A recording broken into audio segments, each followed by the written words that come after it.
ជំរាបសួរលោកគ្រូឥឡូវថ្ងៃនេះយើងមកធ្វើការងារបន្តគឺ Basic Command Part 2ដែលនៅក្នុង Basic Command Part 2នេះយើងនឹងតែ command ដែលយើងបង្កើត file សម្រាប់ team file មកប្រើសម្រាប់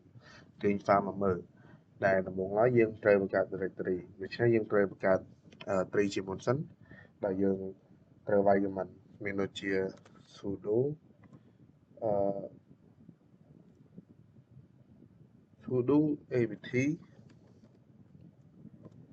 apt add sudo apt install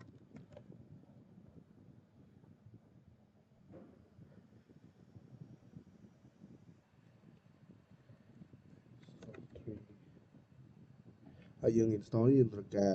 internet ជាដាច់ខាតsudo apt add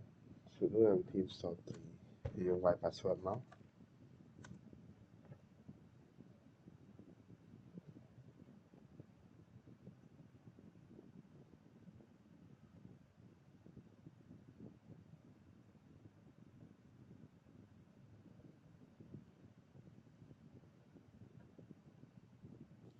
ចុះបន្តមកទៀតយើង clear វាចោលមួយទៅយើង ls ហើយយើងបង្កើត folder ពីរមកយើងមាន sv1 ធំមួយជាមួយនឹង sv តូចមួយ mkdir sv1 ជាមួយនឹង mkdir sv1 តូចហើយយើង ls នោះយើងនឹងឃើញ folder យើងចំនួន2ហើយ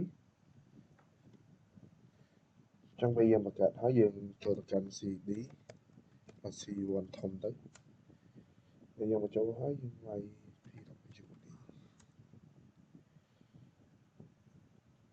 បន្តមកទៀតយើងបង្កើត sub folder នៅក្នុងហ្នឹង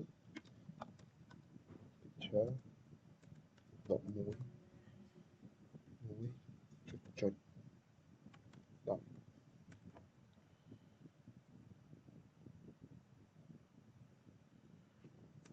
កាលហើយយើង ls មើលទៅអញ្ចឹងកន្លែងនេះយើងបង្កើតបាន folder teacher 10អញ្ចឹងដល់មកទៀតយើងត្រូវលុបវិញអញ្ចឹងយើងគ្រាន់តែដាក់ omdir teacher 11 1.10 យើងធ្វើមកយើង ls មកនោះវានឹងបាត់ហើយ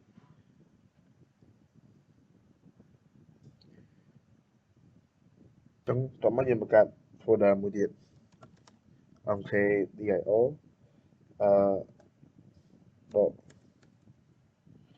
ពេលយើងបង្កើត ctech មួយហើយក្នុង ctech យើងមាន sub folder teacher ហើយនៅក្នុង teacher ហ្នឹងមាន student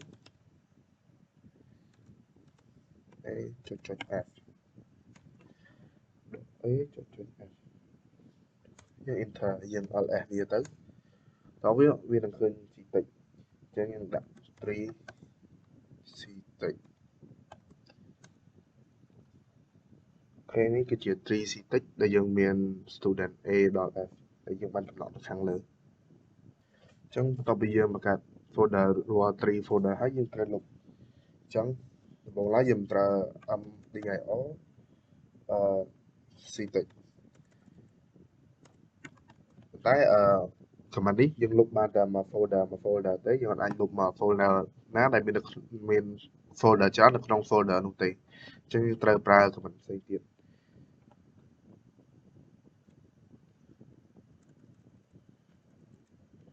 យើងប្រើ om .f នេះមានន័យថាយើងលុប folder ទាំងអស់ហើយ .f នេះមានន័យថាយើងលុប folder ណាកំពុងតែ run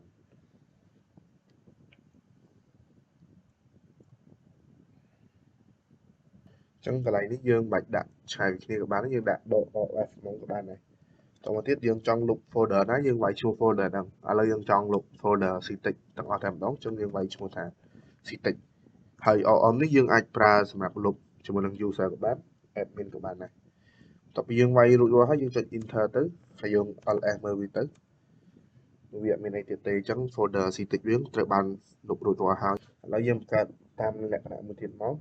យើងប្រើ mkdir ទៅដែរrồi mới យើងដក p ហើយយើងចំកាត់ folder ctech ហើយនៅក្នុង folder ctech ហ្នឹងយើងប្រើ sub folder 3ចាប់មក t1 t t1 t2 t3 ហើយនៅក្នុងsub folder នៅក្នុង ctech មួយយើងចង់ឲ្យមាន folder នៅក្នុងហ្នឹងមួយទៀតដូច្នេះយើងត្រូវប្រើ command /cst ដក 1.3 យ៉ាចុច3ដល់ពេលរួចហើយយើង enter មកហើយយើង tree ctech មកទៅអញ្ចឹងវានឹងចេញ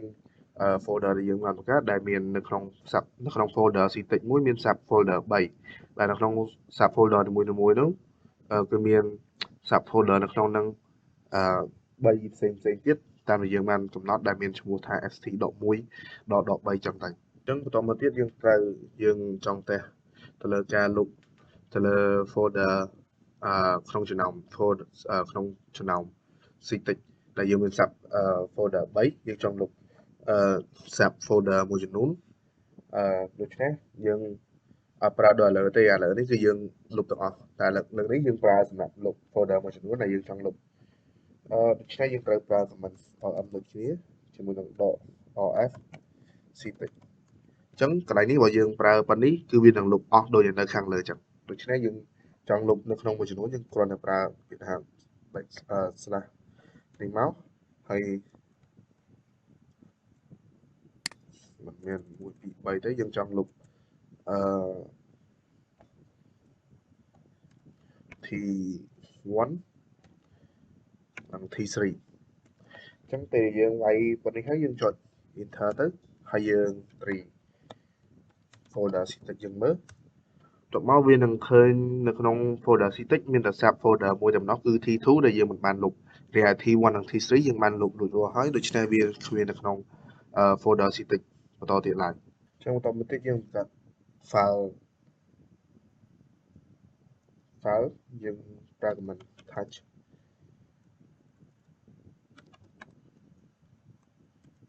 student .exe អញ្ចឹងយើងប្រវត្តិឆ្ងល់ណាមិនបានបង្កើតដាក់ .exe អញ្ចឹងនៅក្នុង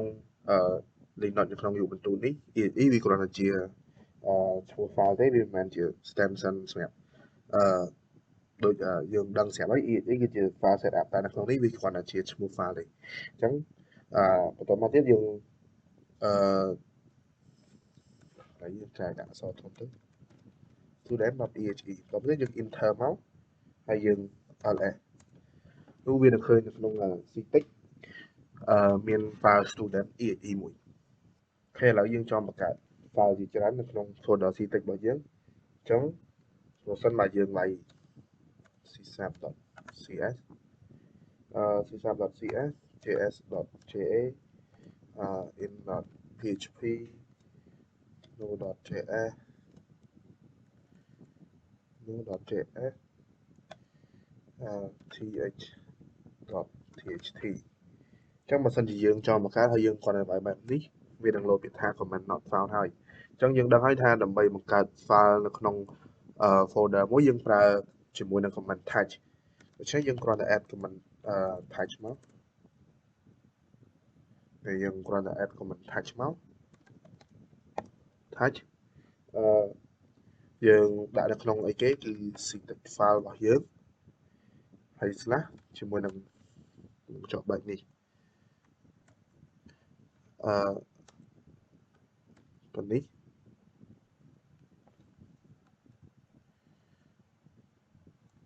txt អូខេផ្លិច txt មួយអញ្ចឹងប៉ុណ្នេះក៏យើងបង្កើតអត់ទាន់បានដែរដោយសារអីគេចាប់តិចយើងស្រីឈ្មោះ folder យើងត្រូវដោយសារកន្លែងនេះយើងត្រូវដាក់ជា list អញ្ចឹងវាត្រូវការជាមួយនឹងប្រើជាមួយនឹងក្បៀសដាច់ខាតអញ្ចឹងយើងប្រើ js.ja ក្បៀសចេះមក